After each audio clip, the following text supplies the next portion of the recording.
I love starting my presentations with, if you believe your product or service can fulfill a true need, it is your moral obligation to sell it, right?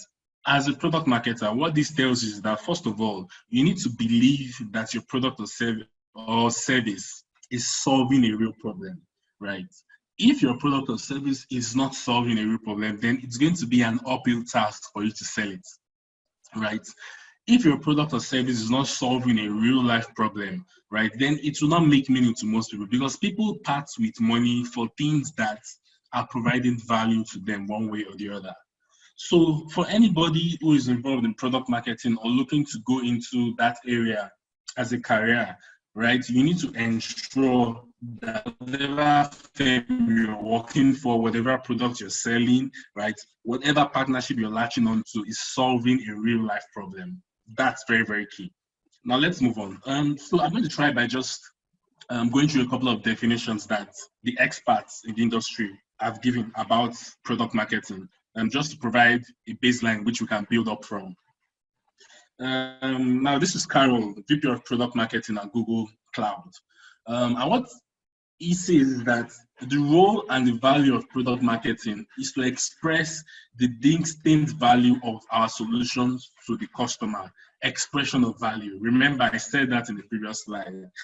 Value. You need to give value, right? So as a product marketer, what you're basically doing, what you're doing in essence is you're passing across the value, or you're communicating the value that your product gives to your customers.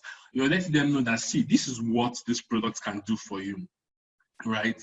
You're letting them know that, see, this is how you can benefit from this product. This is the way with which you can leverage on this product, right? That is your core function as a product marketer, right? Yeah, a lot of things come under it, but that is just the umbrella. Now let's go again. Now this is Akela, Nutanix, right? And what he says is that product marketing is responsible for taking a product or a solution to the market by building the go-to-market strategy. Now this person is a bit more technical, right? This person is going a lot more into the details, right? That as a product marketer, your responsibility is to take the product to the market by building a go-to-market strategy and driving the execution via differentiated product messaging and launches. Don't worry, we'll get to all of this. All of this big grammar, we'll break it down as we move on, right? Launches, thought leadership and awareness, demand generation support as SMEs, and sales enablement. Now, all of this big grammar, right, is just saying that, you know what, you need to take your product to the market in a well-planned manner. So you need to plan it very well, right? Plan it in terms of the pricing, plan it in terms of the product positioning, plan it in terms of the message that the product communicates, all those types of things. That's what product marketing entails. So one more from the Vice President of Global Marketing at Google. This is a bit longer, but what Marvin is saying is that the ultimate role of a product marketer is to liaise between the engineers and the end user. So as a product marketer, you're essentially a bridge between the end users and your engineers, right? So you need to be able to understand your users, understand their pain points, right? And the sort of value that is required for you to provide for them. And then cast that vision to your engineers. Like, guys, this is what the users in the market are experiencing, right? This is what we need to build for, that sort of thing. That's what he's saying. So he's saying that the product marketer should be an expert on the user and their needs. Yes, I've said that. And great product marketers champion the voices of all users and celebrate and elevate diverse perspectives. During the go-to-market process, the product marketer should own a launch plan, working to make the product a reality for the users. Now, he's emphasizing on the fact that as a product marketer, you must be user-centric, right? You must be in bed with the users. You must know what the users want. You must know what problems the users are experiencing, right? You must know the users' expectations of your product, right? Because that is the only way you can then even communicate. Because the engineers, from my understanding, engineers don't like to interact with human beings, right? They just want to sit on their own with their laptops and just type on dark screens. And that's fine. And that's the reason why they have product marketers and even product managers, right? Those are the guys who think high level and then distill it into actionable work plans. Those are the guys who go to the market, hear what the voice of the customer is, and come back into the organization and interpret it. So let's go on by defining what a product is, right? Just to provide some clarity. Now, a product refers to anything that is offered by a firm or an organization to provide a customer satisfaction. Now, this satisfaction can be tangible or intangible. If you notice, one thing that has been constant since the beginning of this presentation is value.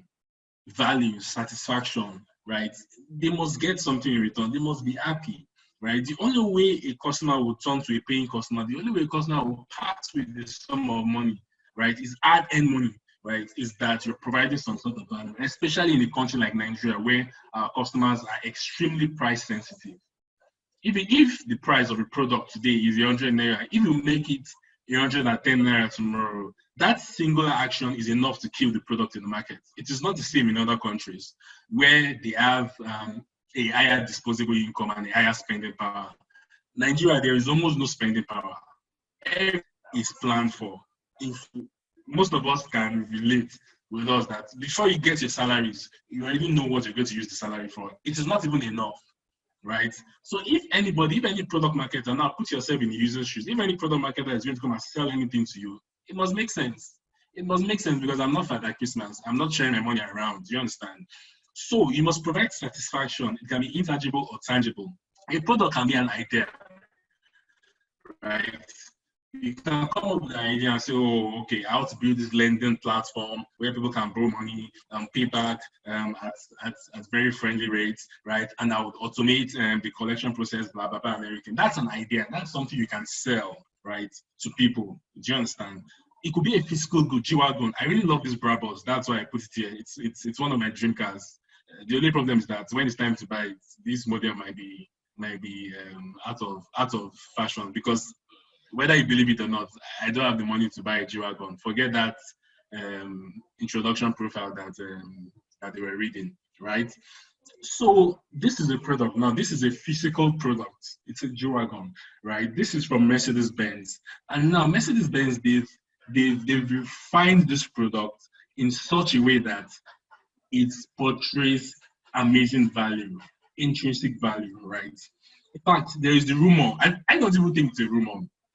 There is the rumor, right, that a G-Wagon cannot tumble. Do you understand? Now, that is product messaging, right?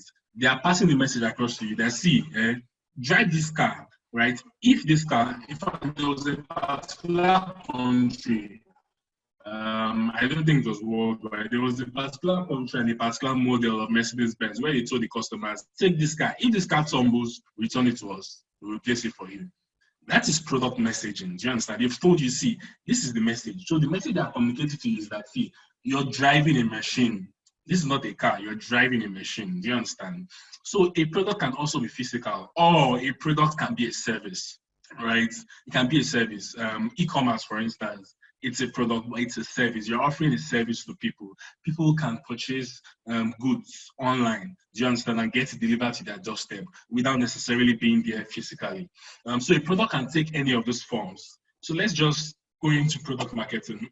And this diagram here is one that I really love, right? Because I can genuinely relate to it, right? Especially during my time as a product marketer in an e-commerce firm. I was hovering between the product team, the sales team, and the marketing team, especially product and marketing. Sales, I had product stuff. Tomorrow, I'm doing marketing-related activities. For different organizations, it's different.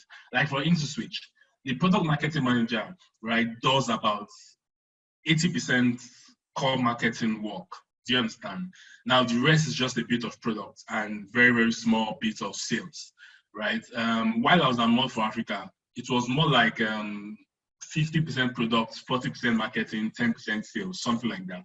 But it always varies within this Venn diagram that was drawn here, right? So a product marketing can be summed up as the driving force behind getting products to market and keeping it there. Very, very simple. right? Product to the market, first of all, right? Ensure that the messaging is convincing enough, right, for it to gain some part of the market share, and keep it there so that the product keeps growing, right? Product marketing involves understanding the product's target audience and using strategic positioning and messaging to boost revenue and demand for the product. So one of the things you need to do in product marketing is you need to understand your customers, understand their pain points, understand what their disposable income is, understand their geographical spread, understand their behavior, right? And then use what you learned from them, right, to position your product in a strategic manner in the market. We all know the story of what's this Biggie Coke, right? Now I remember that Biggie Coke is doing more in terms of volume than the actual Coke, right? But when Biggie Coke came to the market, it was more or less a laughing stock, right? But what they did was they realized that, oh, you know what, Coke is serving the upper part of the pyramid. Let us leave Coke. We're not even struggling with Coke. Do you understand? We'll just go to the bottom of the pyramid, the bricklayer that is drinking Coke and bread, right? We'll go to the bricklayer. We'll go to the Agbo that is on the roadside that sun has beaten and just wants something cheap to just drink that will be cold, that kind of thing. Those are the guys who serve, and then we'll rake in the volumes, right? Today, Biggie Coke is really giving the actual Coca-Cola sleepless nights. Now, a twist, right, with what I just said is that you notice that when I was calling Biggie, I still called Biggie Coke. And the only reason why that can happen is because Coke has done an amazing job in terms of hammering its brand into the psychic of its users. Today, if you go to a common local store, right, most of us go there and tell me, please give me Coke. You're not referring to Coke. You probably want to buy Fanta, Liquor, or something else. But because the Coke brand is so strong, you'll tell the person that is selling, please give me Coke. So Coke is one of the mini case studies that we'll have later in the presentation. But I just wanted to just highlight the power of branding, right, and messaging. Okay, so let's move on quickly. So why product marketing? So there are a lot more than this, but these are just the top 6 important reasons why you might want to go into the career type of product marketing, or why you might want to consider product marketing. One, product marketing helps you to understand your customers better, right? It's very important because the product guy can be user-centric, but he can't do it as well as the product marketing guy. The engineer is not going to interact with the user for anything. They don't want to have anything to do with that. So the product marketing guy is very important for this. Number 2, it helps you to target your buyer persona effectively, right? You need to understand your users and your type of users, right? What kind of, are they working class? Are they business owners? Do they have a family? Where do they live? How much do they earn in a month? What is their disposable income? Do you understand? What are their buying patterns? That kind of thing. And you also need to learn about your competitors. Product marketing helps you to do that. Like, you need to do some sort of benchmarking, something that we do on the regular in IntoSwitch, right?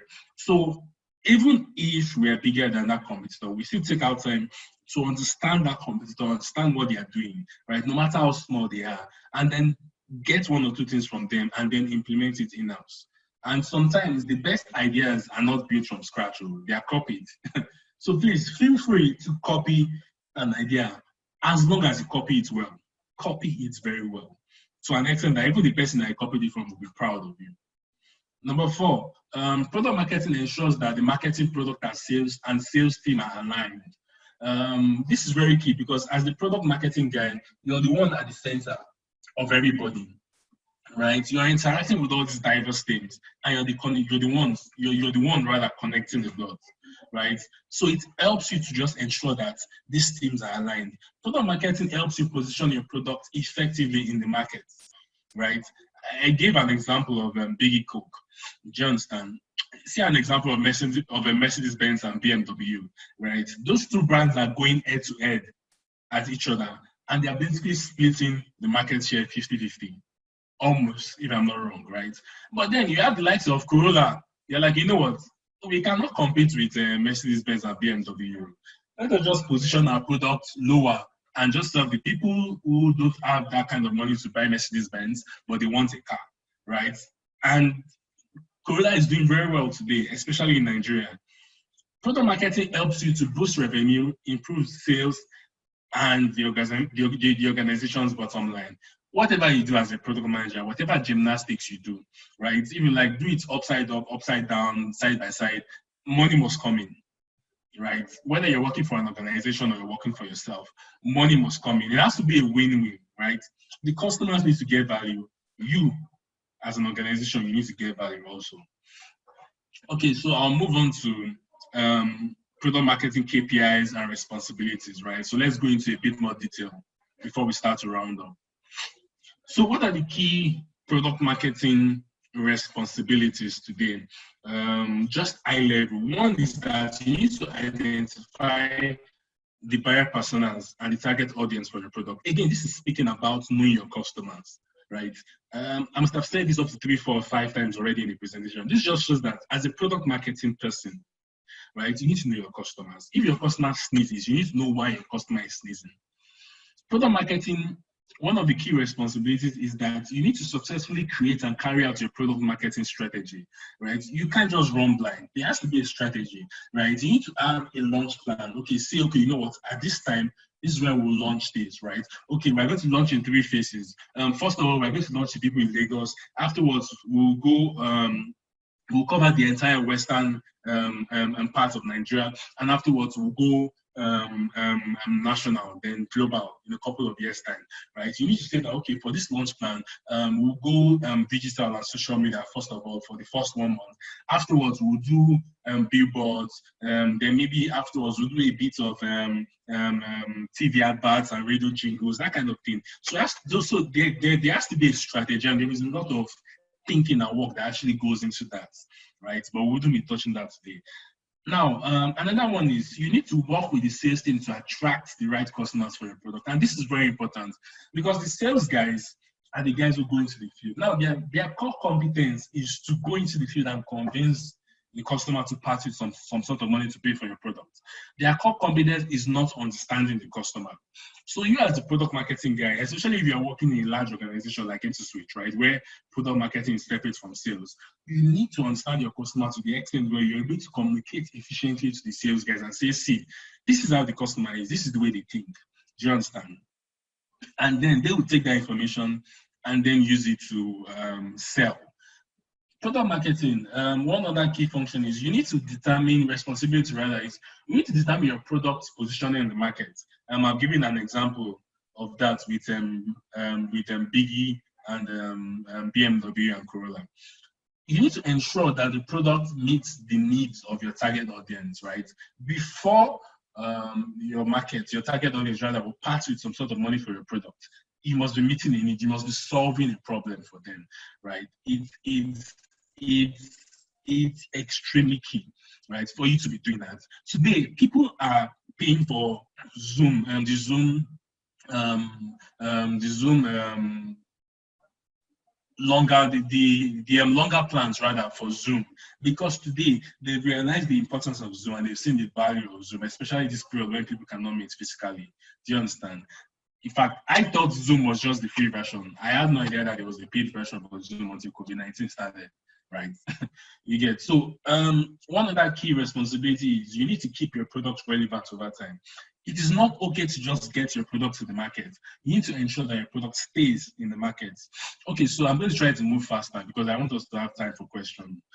So KPIs, right? KPIs, if you're working as a product marketing person, right, in an organization, most likely this will be your key KPIs. One is the product messaging and positioning, right? That's number one. And that is like the most important thing. Do you understand? What you're communicating to the customers, the content strategy, and how the customers in markets perceive your product, right? Next is managing product launches. And product launches can be done in 2 stages most times. There's usually the internal launch and the external launch. Do you understand? Creating sales collaterals, right? These are the things that you use to communicate to the customers. Do you understand? This is digital content, content that is used for TV adverts, content that is put in newspapers, content for billboards, for instance. Do you understand? So those types of content, you need to handle them and ensure that those content are communicated to the customers. One other thing is customer research, customer and market research, very, very key. You need to understand your customers. I'm probably saying this for like the 10th time today. Another KPI is reporting on your product marketing success. Now, depending on the type of organization, if you have stakeholders and people you need to report to, you need to constantly carry them along so that they can understand where the product is at every point in time and what the success story is like. And content marketing, do you understand? So let me move on to critical steps in marketing a product. Now, this is not cast in stone, right? But for the most part, if you're going to market a product, right? These are the high-level processes that you would have to take the product through. One is that you need to do a detailed research of the product, right? Understand what it takes to build the product. Understand what kind of problem the product will be solving for people, right? Understand if there are existing competitors in the market, right? Because that will help you to understand the entry barrier. Understand if there are policies, right, that might hinder you actually taking this product. Like for instance, if you want to do maybe like a bike hailing service now, for instance, it's almost impossible in Lagos, right? Because the state government just banned the likes of Gokala, right, and Max Ing and the likes. So you need to go deep and do all those types of research, right, to understand before you even start building the product, right? Now, this is the product team and the engineers that will be doing theirs on the side. After that, you need to now build the product story, right? What story is your product selling? Do you understand? When people see your product, what do they think of, right? Union Bank, they will tell you, oh, big, strong, reliable. Do you understand? MTN will tell you everywhere you go. What story is your product telling? Your product has to tell a story. It's very, very important because most times it's that story that people will relate to, right? Indomie noodles, 3 minutes instant noodles. Do you understand? Till tomorrow, right? Everybody thinks Indomie is 3 minutes, but me and you, we know noodles is not 3 minutes, especially if you are boiling egg with it, right? Then you then move on to building your product-focused content, right? Because on the side, in parallel, the product team, they are working on building this product. So this product is almost ready to go into the market, right? So you need to build product-focused content. And you know what? Okay, this is the product. Do your documentation, do your marketing plan, do your content schedule, right? And content classification, right? I'm seeing a lot of messages. I just want to make sure this is not passing out to me and I'm not missing important messages. Okay, people are just asking questions. Okay, I'll get to it soon, right? So product launch plan, do you understand? It's very important. So do your product launch plan, right? It's very important. So you need to do your product launch plan. It's very, very important. Wherever you don't plan, you plan to fail. It's that simple, right? And then there has to be a product launch plan meeting. It's not going to be a single meeting. It's going to be several meetings, right? Until you're comfortable enough to launch it, right? And when you're launching it, it's always better to launch it via a community. Do you understand? Get a community of close family, close friends. Or you can do an internal launch, first of all, in your organization, if your organization is big enough. Do you understand? Launch it to the organization. Let them be the first adopters of the product. Let them give feedback. Iterate on that feedback to make changes to the product, right? Because it's cheaper to iterate with an internal stage rather, when it's just your friends or family, right? Than for you to iterate when the product has gone fully into the market, right? And then sales enablement. Now the product is in the market, and as a product marketing manager, you need to enable the sales team to sell it for you. Okay, we'll move quickly on to the next one, a product lifecycle. Now this is from a marketing perspective, right? First of all, the product has to be developed, right? Because if the product is not developed, you can't sell anything. So after the product is developed, you now do your market introduction, right? Of course, behind this market introduction, there's a lot that goes into, because you need to position it into the market. That you need to say, okay, this product is for the the top of the pyramid people or the middle class or the bottom of the pyramid people, that kind of thing. This would dovetail into your pricing, right? Because if it's for the top of the pyramid people, then you can price a little bit high because those people have the disposable income to pay, right? But if it's for the bottom of the pyramid, you know, okay, for the bottom of the pyramid, I'm going to have more volumes, so I can lower the price a little bit. That is what is making Dangote's billions today, right? Dangote serves the bottom of the pyramid people, right? But millions of them are buying Dangote products on a daily basis. Millions of them. I think that the most expensive Dangote's product is probably cement, right? I mean, maybe now that it's going into oil, right? There is oil, but for a while, right, there's been cement. And how much is a bag of cement? Do you understand? You can afford to buy a bag of cement. Do you get? So Dangote's products are very, very cheap, but yet he is the richest black man in Africa. I think so, the last time I checked. Do you understand? He is probably still the richest black man in Africa, right? What Dangote has done is very, very simple. Dangote has focused on the bottom of the pyramid. That's it. You rich people, your wallet is too much. I don't have strength for you guys. I will sell salt, I'll sell sugar, and I'll sell cement. And I'll make my billions. And that's what Dangote is doing till tomorrow, right? So all that goes into market introduction, right? Because before you introduce your product into the market, you need to specifically determine how you want it to be placed in terms of positioning, right? How you want your customers to perceive the product, right? Again, Union Bank, big strong, reliable. Although I'm not sure Union Bank has been very, very reliable, but that has been their message. Do you understand? That kind of thing. GT Bank position itself as the cool bank, as the millennials bank, as the techie bank, that kind of thing. Do you understand? So positioning, pricing, do you understand your story? It's very important. It all goes into the market introduction stage. The growth stage, this is when the product is beginning to grow, right? You're beginning to get a little bit of month-on-month sales. Do you understand? The numbers are increasing month-on-month. Do you understand? People are adopting, usage is increasing, that kind of thing, right? This can go on for a few months or for years before the product even gets into the maturity stage, right? Right now, at the maturity stage, everybody knows the product. Do you understand? The product is a solid product. Do you understand? Apple right now is at maturity stage.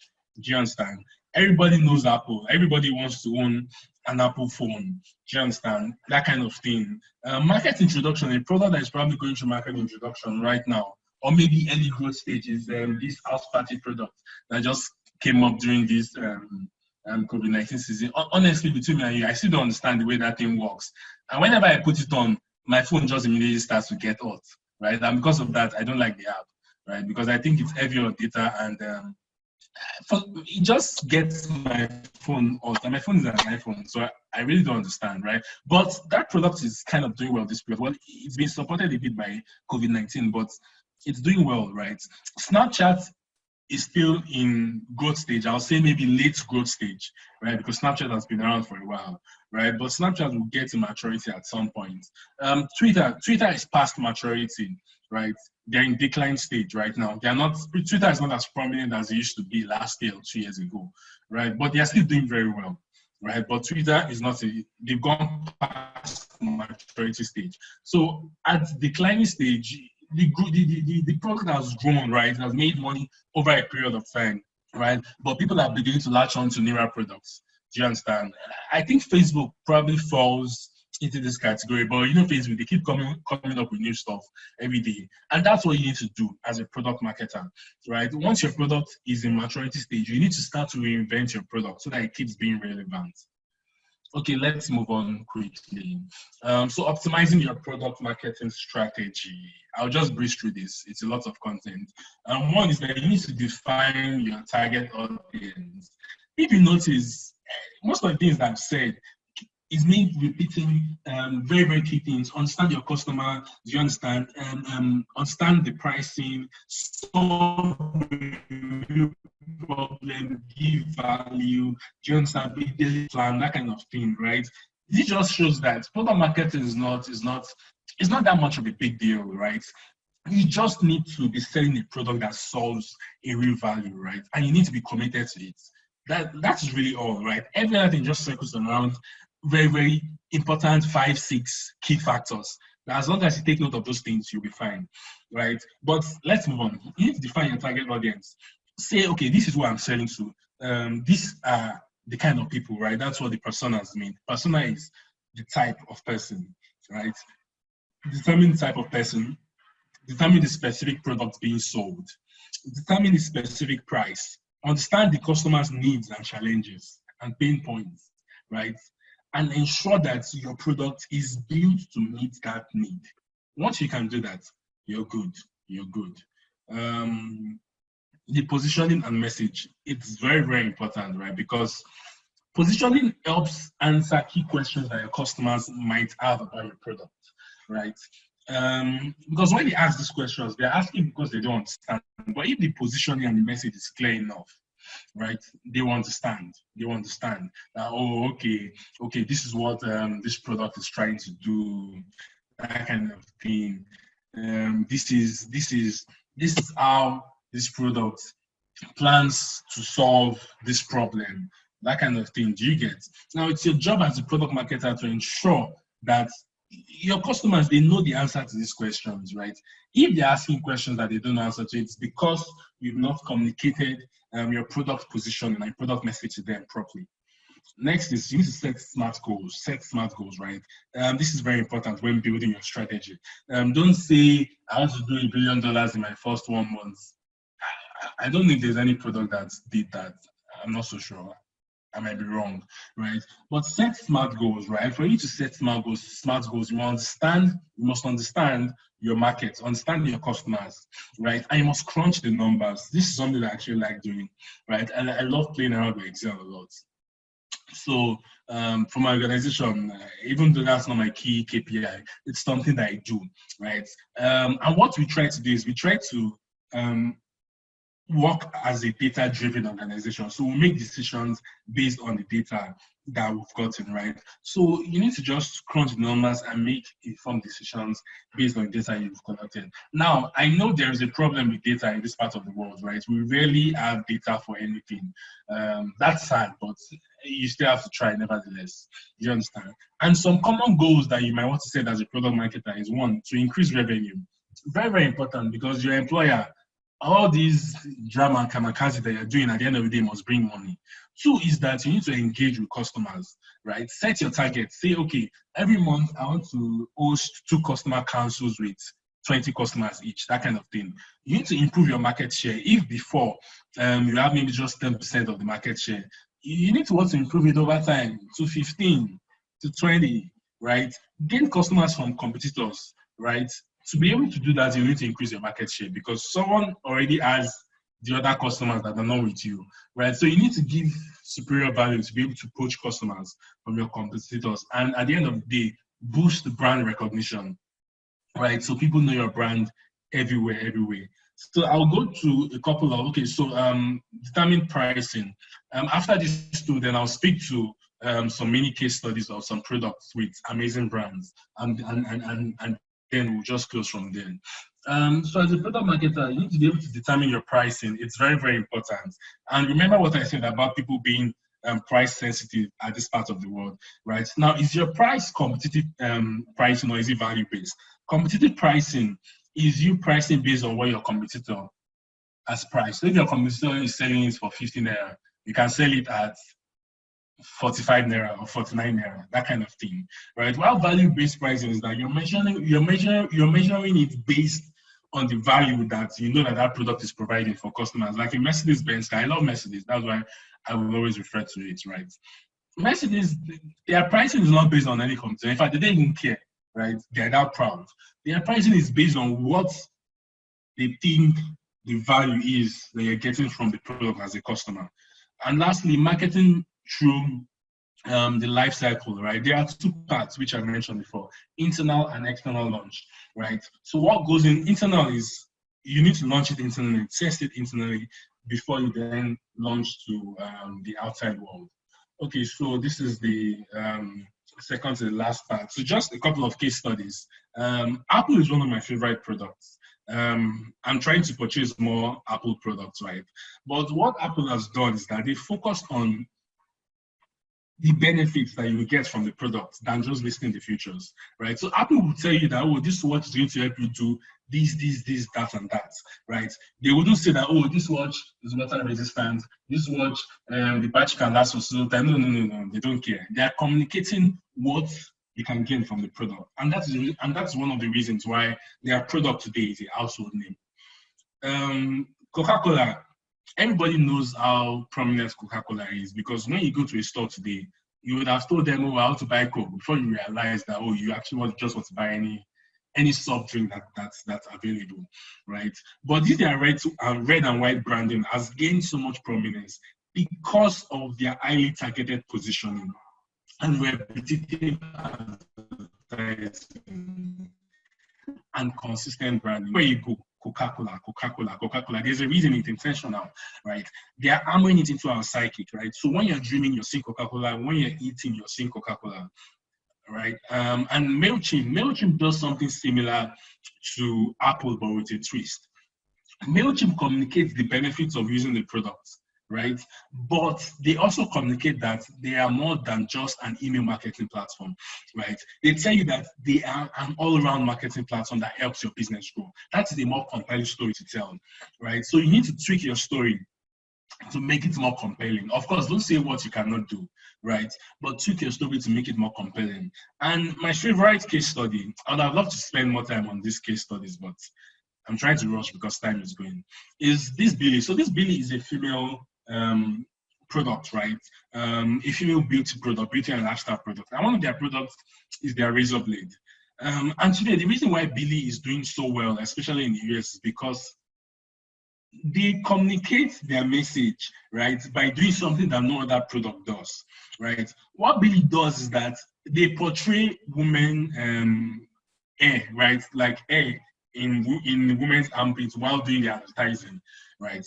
And for some reason, that just made the product just skyrocket in terms of sales. And the reason is because most women were able to relate with the fact that, oh, I actually have hair in my armpit now, right? But other products similar to Billy, you see the ladies, you actually see the lady looking all perfect, right? You don't see any hair anywhere. Do you understand? Almost like maybe it's actually not real. That's not the reality. The reality is that every human being grows hair, right? And the reason why you want to purchase a Billy shaving stick is because you need to shave the hair, right? So they did their advertising with women who had hair in their armpits, and they were shaving it, of course, not in a disgusting manner. It was very cute, right? But that was what they did, and it just made sense because women were like, hey, that is the reality. Because when I'm shaving, I have hair in my armpits. I don't shave skin now. Do you understand? So that really got them above the rest of the pack. And for me, I think that's an amazing strategy because what they just did was they were just very honest, right?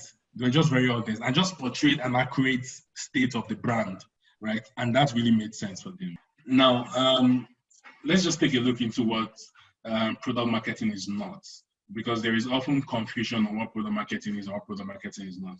Product marketing is not traditional marketing. Traditional marketing focuses on acquiring customers. Traditional marketing is a lot more broad, right? Of course, there is a bit of overlap, to be very sincere, right? But there is also the difference. Product marketing is more streamlined. It's more focused. Traditional marketing just wants to get everybody, focuses on strangers, anybody, prospects, leads, right?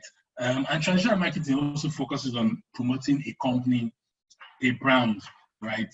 But product marketing focuses on products. That's the key difference. Traditional marketing can sell anything, right?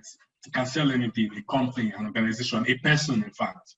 But product marketing is selling a product that is solving a real life problem, right? And it drives demand adoption, right, for specific product. And the aim is just to create a group of happy customers, right, who are getting their needs met. So that's the difference between product and traditional marketing.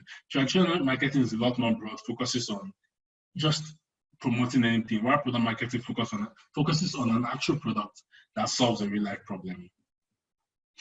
Yeah, and this is a very common one: product marketing and product management. And even in my organization, it's switched. there is still that confusion today, right? Oh, product marketing guy, product management, the overlap and everything. But let's just look at it. This is Jess. Jess is a product marketer, and Matt is a product manager. Jess focuses on the customers, right? On marketing the customers, not prospects and leads. Remember, the person that focuses on marketing to prospects and leads is the traditional marketer, right? So Jess focuses on marketing to customers, right? While Matt, the product manager, his own is just to work with the engineers to just build the product, right? Matt needs to ensure that the product comes out. Jess needs to market that product to the customers, right? Now for Jess, it's easiest to break up product marketers' job into what they do before launch and after launch, right? But for Matt, it's a big difference because it's focused on the customers and whatever the customer is trying to achieve at any point in time. So there is always that constant iteration, do you understand? Especially for product marketers, right? Now let's look at some of their key functions. A product marketer, positioning and messaging for new products and features. We've spoken about that. So you need to ensure that your product is actually perceived by people the exact way you want them to perceive it. Owning the strategy, that's very important. You need to plan well, right? Helping the sales team sell more. You need to help the sales team understand the product, understand the customer so that they can sell well. Have a deep understanding of the market and the competitive landscape. You need to study your competitors. It's very, very important. And driving demand and adoption, right, for growth, right? Even after getting the product into the market, you need to ensure that the product grows constantly. Now let's move on to the product manager. Customer development. Do you understand?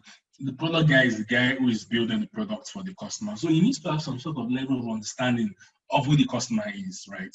And what they like.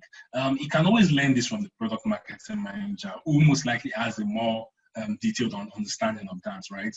But you need to, Matt also needs to be the voice and the champion of the customers internally.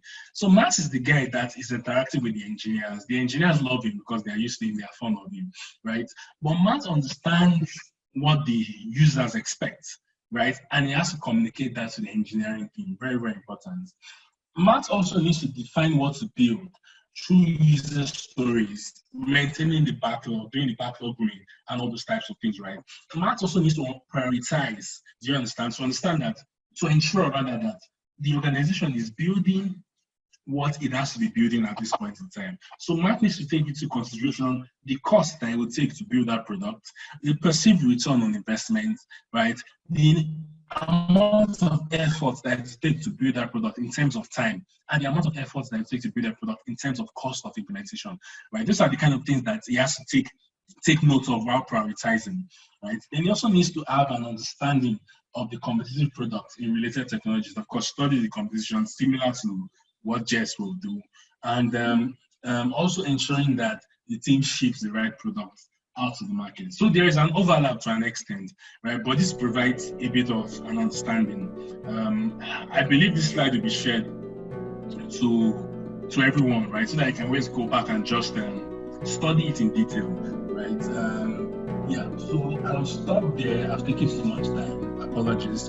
I'll stop there and then we'll take questions right now. Thank you very much, Ayodeji.